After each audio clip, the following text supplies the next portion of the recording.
seen any of the other music-centric videos, then you'll know that I often, instead of like referring to sort of what what you usually would call a genre, I tend to sort of say a culture or subculture instead of genre.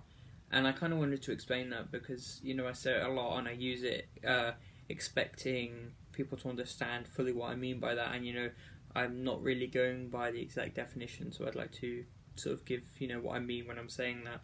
Because we all know what a genre is.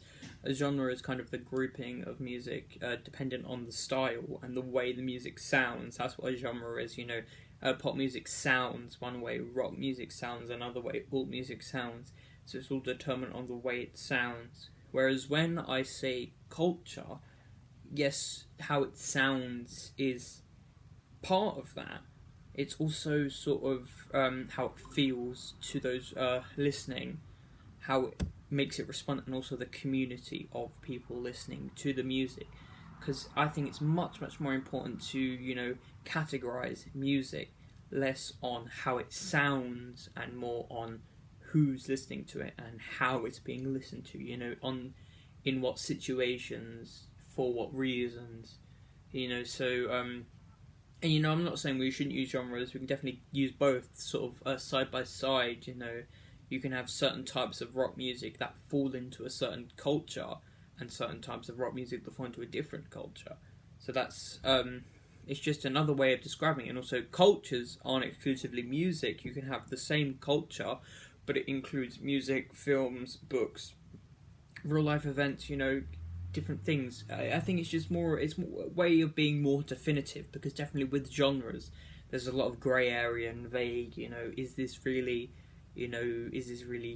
alt rock, or is this is this grunge, there's definitely some overlap that gets confusing a lot of the time with the amount of genres, and it's just good to have a secondary category to sort of judge it by, which is what I tend to refer to when I say culture a lot.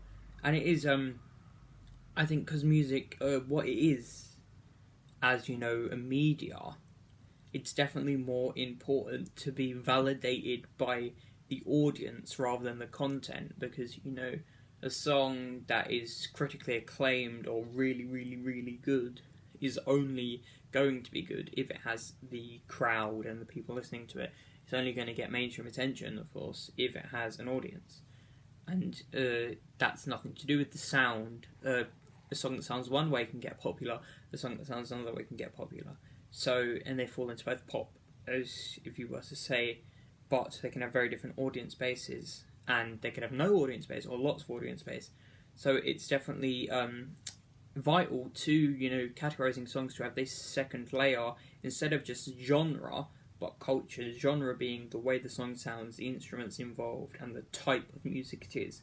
And then culture, which is the people listening to it, the way it's listened to, the sort of emotions and feelings experienced when listening to it, and, other films, shows, real life activities that can be associated with both this song and the sensations and audience and people, basically.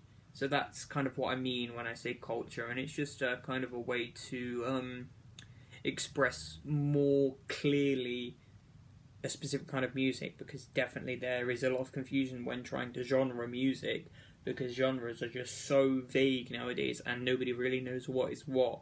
Especially pop. I can't stand that labelling of pop, because pop is short for popular, and then but also modern pop has a specific sound, so it's as if only music that sounds that way can be popular, which is incredibly untrue. So again, it's just better to have a secondary category to back up, whatever genreing you're using, just to make things clearer.